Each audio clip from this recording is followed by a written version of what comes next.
Hello everyone, কেমন আছেন? আমি ভালো আছি। আজকে আপনাদের সঙ্গে শেয়ার করছি চিকেন কষা, চিকেন কালিয়া, চিকেন ঝোল, যা বলতে পারেন, আলু দিয়ে চিকেনের ঝোলই বলুন। আমার কাছে না একটু পোড়া তেল ছিল, সেই তেলটা দিয়েই আজকে করব। আমি একটু আধটু পোড়া তেল বেঁচে থাকলে মাংস টাংসর কাজেই লাগিয়ে দিই। পোড়া তেল অন্য কিছু তার খেতে ভাল লাগে না। আর পোড়া তেল একটুখানি থাকলে সেটাতে ভাজাও যায় না, আর রেখে দিয়ে কতদিন রেখে দেবো। তো এই মাছ মাংস যখন যেটা করি তাতেই পোড়া তেলটা আমি ইউজ করে নিই। তেলটা গরম হোক। খুব সিম্পল ভাবে রান্না করব। যারা রান্না শিখছেন, প্রথম প্রথম রান্না করবেন, খুব সিম্পল তারিকায় করে দেখাবো, সেরকম ভাবেই আপনারা করবেন। আমি আজকে এতে একটু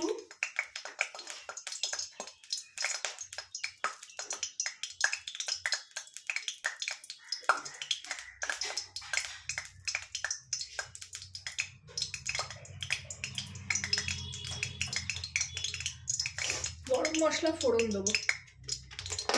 এই একটু জল গেল, সেটাতেই ফাটছে। একটু দারচিনি দেবো। আজকে গুঁড়ো গরম মশলা নেই আমার কাছে, ওই জন্য আমি একটু আজকে ফোড়নে গরম মশলা দিচ্ছি।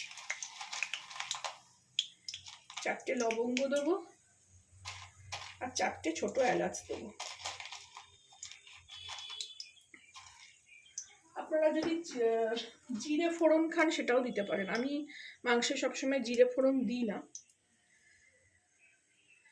আর গোটা গরম মশলাও যখন গরম মশলা গুঁড়ো করা থাকে না তখনই দিই, সবসময় দিই না। এর মধ্যে 2টো তেজপাতা দিলেও দিতে পারেন, কোনো অসুবিধা নেই। না থাকলে কোনো অসুবিধা নেই, আমার আছে বলে আমি 2টো দেবো।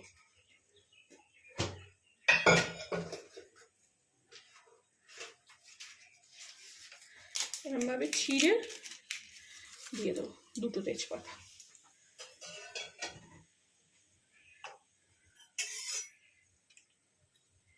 মশলাগুলো একটুখানি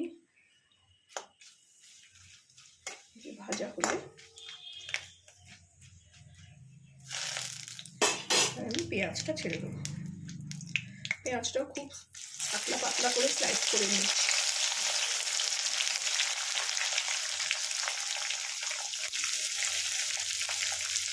পেঁয়াজগুলো ভালো করে ভেজে নেব।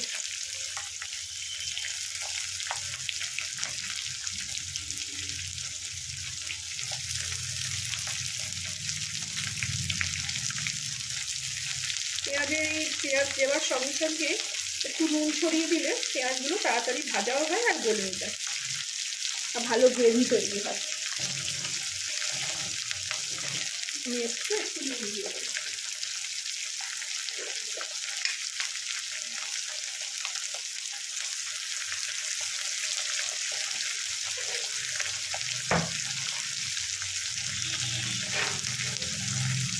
যারা একটু ঝাল খেতে ভালোবাসেন তারা এখানে শুকনো লঙ্কা ভেঙেও দিতে পারেন,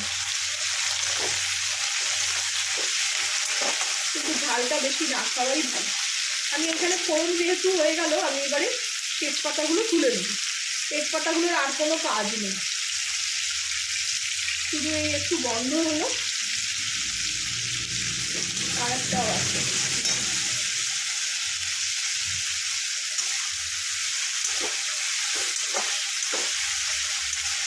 ভালো করে পেঁয়াজ ভেজে নিয়ে ছেড়ে দেওয়া।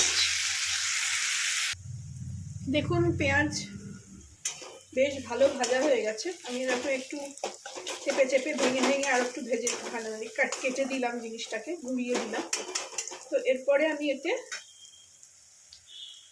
রসুন বাটা,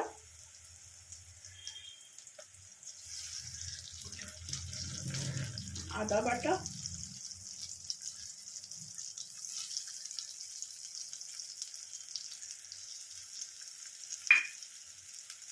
টমেটো আর কাঁচা লঙ্কা কুচিয়ে রেখেছি সেগুলো,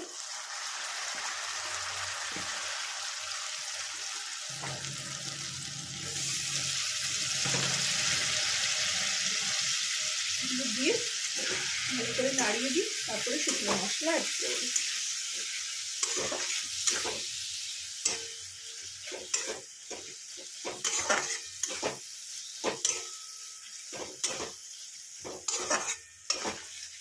এরপরে আমি শুকনো মশলাগুলো অ্যাড করব।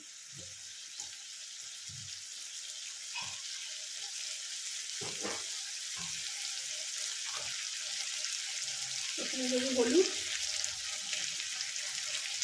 তারপরে দেবো কাশ্মীরি লঙ্কার গুঁড়ো,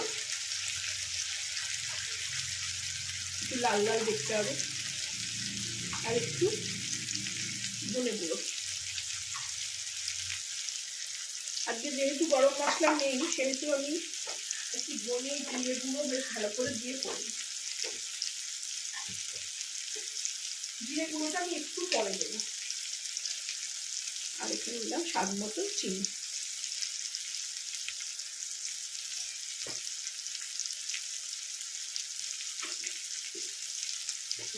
দিয়ে আর একটু জল দেবো এতে, যাতে মশলাটা পুড়ে না যায়। দিয়ে এটাকে আমি এবার ভালো করে কষাই।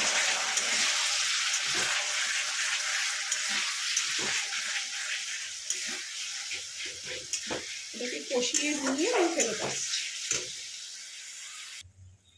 দেখুন মশলা বেশ ভালো করে কষানো হয়ে গেছে, তেল উঠে গেছে, টমেটোগুলোও সব গলে গেছে।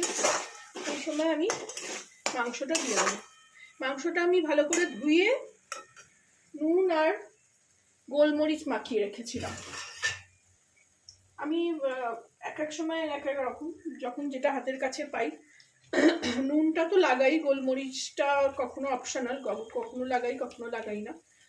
বেশিরভাগটা দই দিয়ে করে রাখি। দই দিয়ে করলে মাংসটা খুব সফট হয়, জুসি হয়, তাড়াতাড়ি সেদ্ধও হয়ে যায়। আজকে আমি নুন আর গোলমরিচ মাখিয়ে রেখে দিয়েছিলাম। 750-800 মতন মাংস আছে এখানে। সবসময় মাংস যা থাকে সেই অনুযায়ী পেঁয়াজ, আদা, রসুন কোয়ান্টিটি দিতে হয় তার মতনই। যদি 800 মতন মাংস থাকে তাহলে 400 গ্রাম মতন পেঁয়াজ লাগবেই লাগবে। এবার যে পেঁয়াজ বেশি ভালোবাসে না, অনেক সময় অনেক মাংসের রান্নায় পেঁয়াজ পড়েই না, তো সেটা ক্ষেত্রে আলাদা। কিন্তু যেটা আমরা কষা, এরকম কষা বা মাংসের ঝোল করব আলু দিয়ে, তখন 800 গ্রাম মাংস নিলে 400 গ্রাম পেঁয়াজ লাগবেই লাগবে। তার সঙ্গে কোয়ান্টিটি মানে সেরকম মিলিয়ে আদা, রসুন আর টমেটোটা যে যেরকম খান। আমি তো কখনো কখনো টমেটো দিইও না, ঝালও তাই, নুনও তাই, স্বাদ মতন যে যতটা খাবেন। আমি এইভাবে মাংসটা ভালো করে কষিয়ে নিয়ে ফেরত আসছি। আমি এই কষানো অবস্থায়, কষাতে এই অবস্থায় এখানে একটু আমি শুকনো খোলায় ভেজে রাখা জিরে গুঁড়ো করে রেখেছিলাম। এই সময় আমি একটু জিরে দিয়ে দেবো। যেহেতু আমি আজ গরম মশলা দিতে পারছি না, গরম মশলা গুঁড়ো নেই, গোটা গরম মশলা ফোড়ন দিয়েছি, তাহলে একটু জিরেই দেবো। এইটাও গন্ধটা খুব ভালো লাগে। এখানে আমি আলুও দিয়ে দেবো।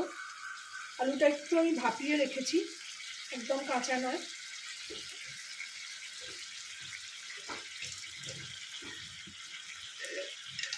স্বাদ মতো নুন দেবো।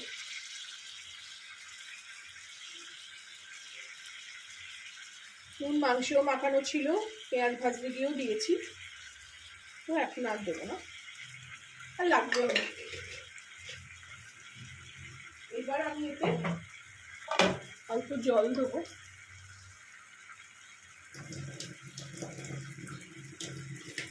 দিয়ে মশলাটাকে ভালো করে মিলিয়ে দেবো,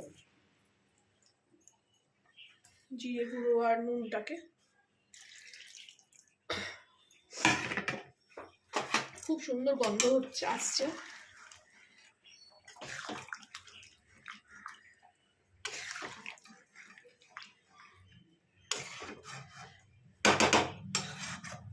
আমি বেশি আঁচ জোরে করে রান্না করি না, আবার বেশি জল ঢেলে দিয়েও রান্না করি না।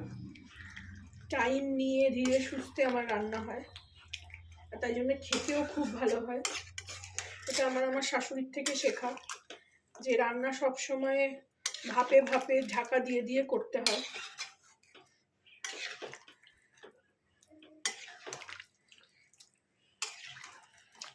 এবার আমি এটাকে একটু ঢাকা দিয়ে দেবো।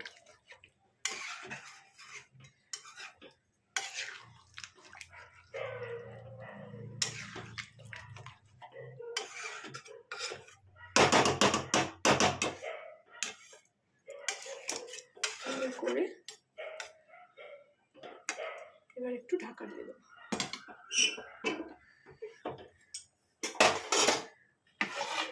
ফুটে উঠছে, কমিয়েও দেবো, ঢাকাও দিয়ে দেবো। ফিরে আসছি নেক্সট প্রসেস নিয়ে। ফিরে আসলাম, এবার খুলি ঢাকনাটা। মাংস ফুটছে, আর কি সুন্দর কালারটা হয়েছে দেখুন, খুব সুন্দর গন্ধ ছাড়ছে। মাংসও সেদ্ধ হয়ে গেছে। আলু তো অলরেডি আমি একটা সিটি মেরেই দিয়ে বসিয়েছিলাম সেদ্ধ করে, আলুও সেদ্ধ হয়ে গেছে।